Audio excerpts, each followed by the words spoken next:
వయనాడ్ ఘటనలో rescue operation కొనసాగుతోంది. ఇప్పటికే 360 మందికి పైగా మరణించగా మృతుల సంఖ్య మరింత పెరిగే అవకాశం ఉంది. గల్లంతైన వారి కోసం ఆధునిక టెక్నాలజీతో గాలింపు చర్యలు చేపట్టింది ఆర్మీ. మరోవైపు వయనాడ్ బాధితులకు సాయం చేయడానికి సినీ, రాజకీయ, వ్యాపార ప్రముఖులు ముందుకొస్తున్నారు. తోచిన సాయం చేసి మానవత్వాన్ని చాటుకుంటున్నారు.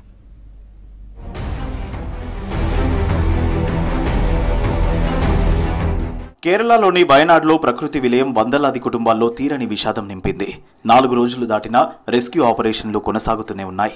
మెప్పాడి, చూరల్మల్ ప్రాంతాల్లో కొండచర్యలు విరిగిపడడంతో 350 మందికి పైగా మరణించారు. మరో 200 మంది ఆచూకీ తెలియడం లేదు.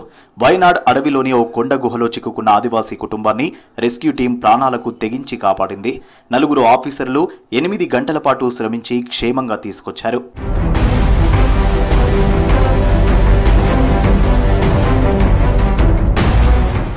వయనాడ్ ఘటనను జాతీయ విపత్తుగా ప్రకటించే అంశాన్ని కేంద్రం పరిశీలిస్తోందన్నారు కేంద్ర మంత్రి సురేష్ గోపి. సహాయక చర్యల తీరును ఆయన పర్యవేక్షించారు. మరోవైపు వయనాడ్ బాధితులకు సాయం చేయడానికి దేశవ్యాప్తంగా పలువురు ముందుకొస్తున్నారు. తోచిన సాయం చేసి మానవత్వం చాటుకుంటున్నారు.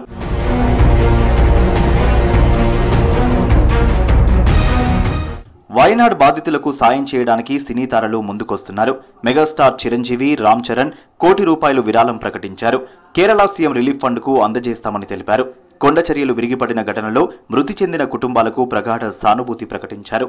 ఈ దుర్ఘటన నుంచి వీలైనంత త్వరగా తేరుకోవాలంటూ సోషల్ మీడియాలో పోస్ట్ చేశారు చిరంజీవి.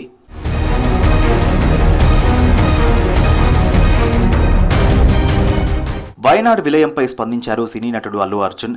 100 మంది మరణంతో ఎంతో బాధపడ్డానని ట్వీట్ చేశారు. బాధితులకు పునరావాసం కల్పించేందుకు కేరళ సీఎం రిలీఫ్ ఫండ్కు ₹25 లక్షల ఇస్తానన్నారు. గాయపడ్డవారు త్వరగా కోలుకోవాలని ప్రార్థిస్తున్నానన్నారు అల్లు అర్జున్.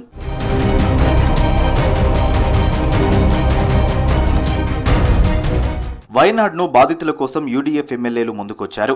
1 నెల జీతాన్ని సీఎం రిలీఫ్ ఫండ్కు అందించాలని నిర్ణయించారు. జనజీవనాన్ని సాధారణ స్థితికి తీసుకొచ్చేందుకు కృషి చేస్తామని చెప్పారు.